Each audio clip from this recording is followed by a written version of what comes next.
Hello there, everybody. Welcome back to another Maple video. I was gonna say Maple Monday video. That's not really what we do here. One, because I respect the both. Two, because it's not Maple Monday. It's Monday Maple Musings. The triple M, as it were known. Call me the microwave dinner. Brother, you're 30. What the fuck are you doing? I don't know, man. Let Unk just have his moment, alright? Basically what we do on this series, we do it every Monday. If you're new here, hello. We do this every Monday. We take a look at the subreddit, and we just kind of see what people have been posting. There's nothing revolutionary going on here. It's just reading what people have posted, right? The only upside is if you yourself don't look at the subreddit, or you just want to hang out with me for like 10 minutes. Either way, that's what you're getting into. So if you like that, welcome. Consider liking the video and subscribing. Actually, we're going for 8K and bigger number, better person. That being said, all the shilling, all the diatribe out of the way, it's time for Unk to get... Unkin? I don't know, man. Look. I never claimed to be an intelligent person. I never claimed to be a smart person. Honestly, I barely even know if I am a person sometimes. Alright. Let's just go through it. Oh, the vinyls are still here because I'm doing this. Okay, this is a little behind the scenes preview. All right, I'm actually recording this video on Sunday evening because I have a little bit of free time and I don't know how much free time I'll have on Monday. So keep that between you and me, okay? Don't let anyone else know. But that's why the vinyl thing is still here because I think this was posted. Yeah, it was posted on Monday last week. Don't let anyone know. It's our secret. Anyways, what do we got? We'll just open up these threads and see where that leaves us. Inner machinations of Nexon's mind are an enigma. They had they had an emergency unexpected maintenance earlier this week, and they posted this, which it was. We would like to provide more context regarding the emergency maintenance that took place today. You didn't explain anything.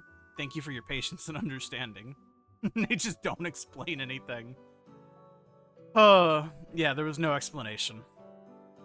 It's funny. Someone said it had something to do with an exploit or a dupe exploit specifically. That's usually just what people say. Listen, man, people say shit on the internet sometimes. You can't really trust it. You can't even really trust me, to be honest with you. Because I'm just a person on the internet, you know what I mean? At the end of the day, though, people don't lie on the internet, so I trust that it was a dupe. Based off of just one guy saying it. And everybody loves to get one guide. Anyways, I just thought this was really funny. I usually don't open memes, but I knew what that was, and I thought it was funny. So, sue me. And then this guy, Maple Day 4069, very nice. I finally soloed Black Mage. And there are so many comments calling this guy, like, various levels of thing. I think mostly because he's level 290. But the biggest thing is the flare here that says MapleSEA. MapleSEA is unlike any version of the game that we are familiar with, right? It's not even very close to Korean MapleStory. What I mean by this is MapleSEA, and it's crazy to say this, but MapleSEA is probably the least player-friendly version of MapleStory that exists, period. And this guy is completely free to play based on what he says here. Finally downed Black Mage solo with absolutely zero funding. I'm assuming zero funding means, like, paying into the game. So zero pay to win, essentially. Just 4,069 days of daily check-ins since the character was created on June 11th, 2014. Feels perfectly fitting for the title Transcendent of Time. And I think a lot of people miss these two things. The fact that it's MapleSEA and he's a free-to-play player in MapleSEA. A casual free-to-play player. I say casual lightly because he is 290, which a lot of people have pointed out. But leveling in this game isn't necessarily indicative of anything other than your level and ability to like repetitively do a repetitive task for a long period of time, right?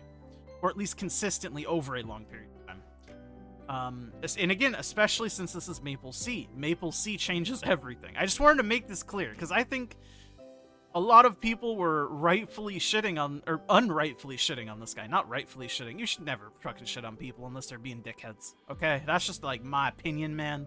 But like, spread positivity, not negativity. That is to say, this guy definitely is super giga casual. On top of that, just casual asterisk because he's 290. If that makes sense. Either way, he could have done it for a very long time, because if you'll notice his buffs, I assume he only took 30 minutes. Well, not even 30 minutes. I'm assuming he took, what, 26 minutes or 24 minutes based on the buff timers. Again, just congrats, dude. It's always a big milestone when you accomplish things that you set out for yourself. Did you actually daily sort your 290? Absolutely not. There's no way. Well, I mean, I wouldn't say there's no way, but he definitely grinded, right?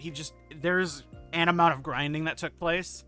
I think the majority of the casual comment and daily story comment was specifically in regards to his equipment, which I think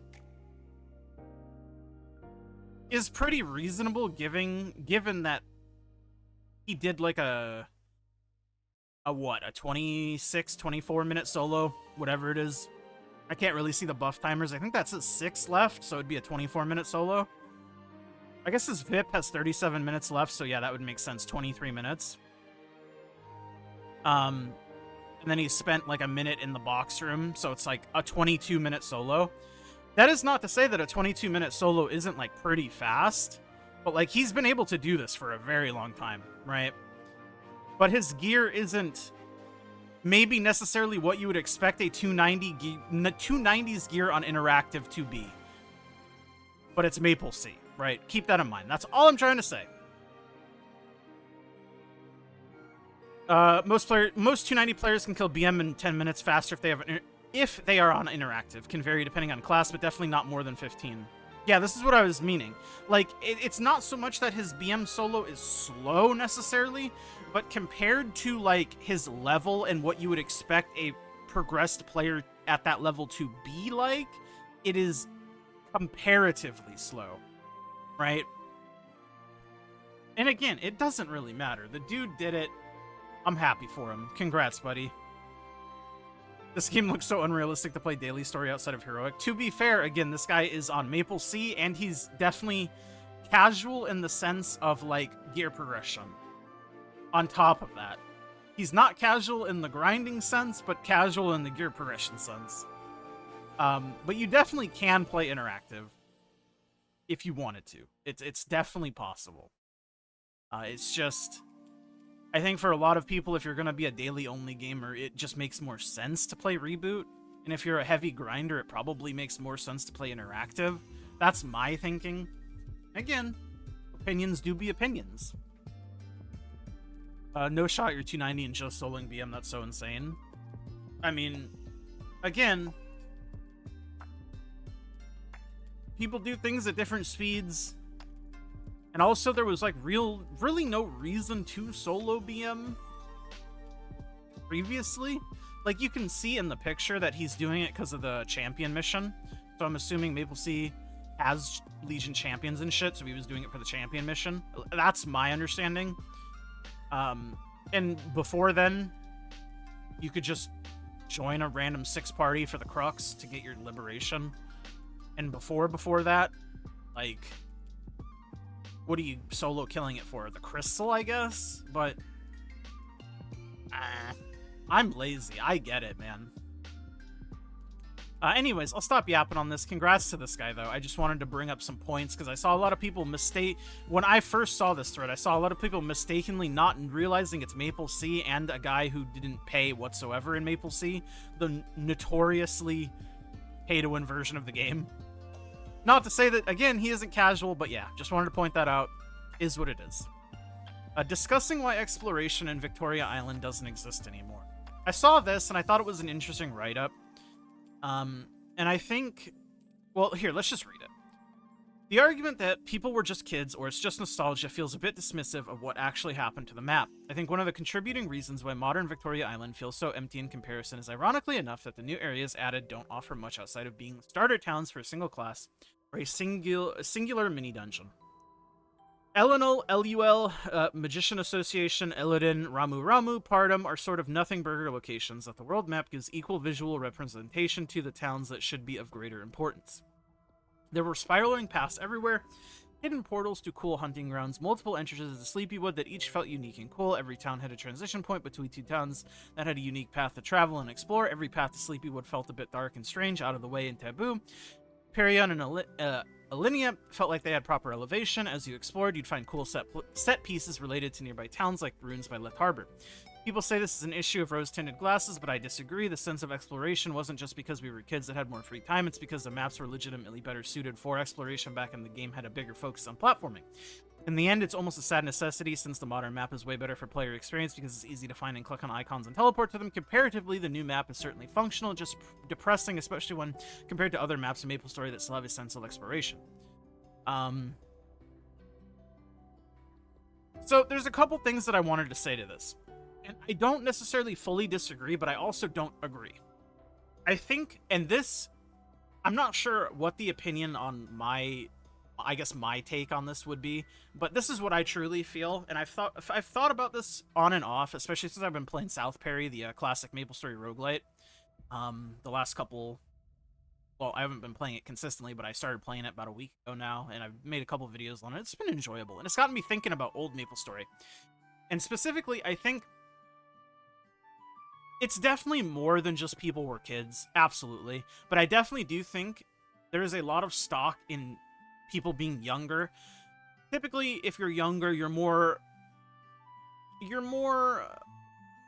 open to whimsical encounters and whimsy in your life in general, right? Because you haven't had everything sort of quote-unquote ruined, for lack of a better term for you, right?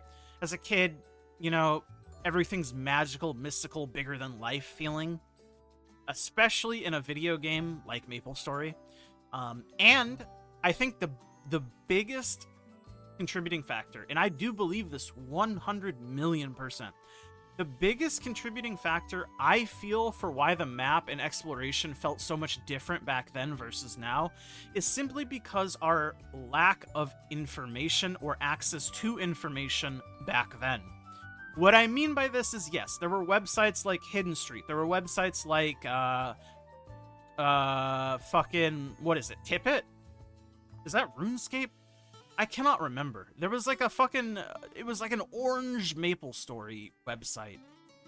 I cannot remember if Tippet was MapleStory or RuneScape. Either way, there was a couple websites dedicated, oh, and there's Basil Market, obviously, but Basil Market was a little bit later on. Not super late, but like a little bit later on than like brand new to MapleStory. At least when I figured it, discovered it. Anyways, I just think the access to information was so much harder to get to, and in order to find the information that did exist, you needed to know about the information in the first place, right? Like, for example, if you knew about like Forest of Golem, or you knew about like I don't know, like back when fucking like Phantom Forest first got added and like how to navigate through Phantom Forest. Like if you knew about these things and you could look them up and knew what you were looking for, you could kind of find information about how to navigate around these things and like what was best in these locations and places. But I think as a whole, the passive information gathering that exists today and has existed for a long time in like the new, I guess, space of the internet as a greater whole, I think is really what kind of takes away a lot of the exploration aspect. And I don't think that's something you can ever change. It will never come back because the internet is just different. But I'd like to hear your guys' opinion on this, because again, I don't know how my opinion would be taken. I don't know. But I think it's a lot of combination of things. It's not just one reason, to be sure.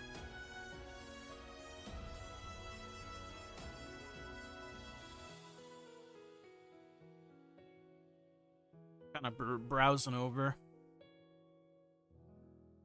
I think it really depended on your goals with the game. Doesn't matter now or Classic Maple or Big Ben or whatever. If you were a meta gamer whose goal was to level up as fast as possible, you were not exploring. You were going straight to the most efficient field, smuggling tickets, etc., etc. Another factor that led to exploring was just a sheer lack of game knowledge. That's kind of what I'm saying. It just in a broader sense, like the internet, right? Because the internet, like, there's so much passive information that you glean just from browsing, like, loose community-related things to something that you like. And you just learn shit passively. That didn't exist back then. It just did not exist. But yeah. Let me know what you guys think. I think this is really interesting as a topic, and I'd be interested to know what you guys feel. Is this actually endgame? It's just a 3-line attack emblem on a non-Mitras. But yeah, it's good until you get the Saren emblem. Very endgame, very good. Thumbs up, bud. Legion Solver on goated website versus Legion Solver at home. Search timed out, no results were found. I haven't experienced this myself yet, but I definitely expect to experience this at some point. Obviously the Legion Solver in-game isn't perfect. The Legion Solver website also isn't perfect. It's nice that they both exist.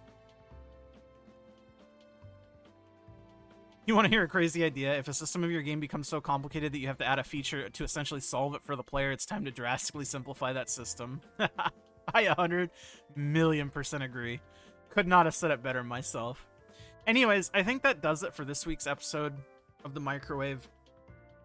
If you made it to the end, of course, again, consider liking the video, subscribing if you haven't. Bigger number, better person, makes me feel better. And thanks for hanging out with me more than anything. I'll see you guys all in the next one. Shit, I don't know. Thank you to my YouTube members. It's Biscuits, Ender, Diz. I'm Nufu. Love all you guys very, very much. And I'll see you guys all in the next one. Bye!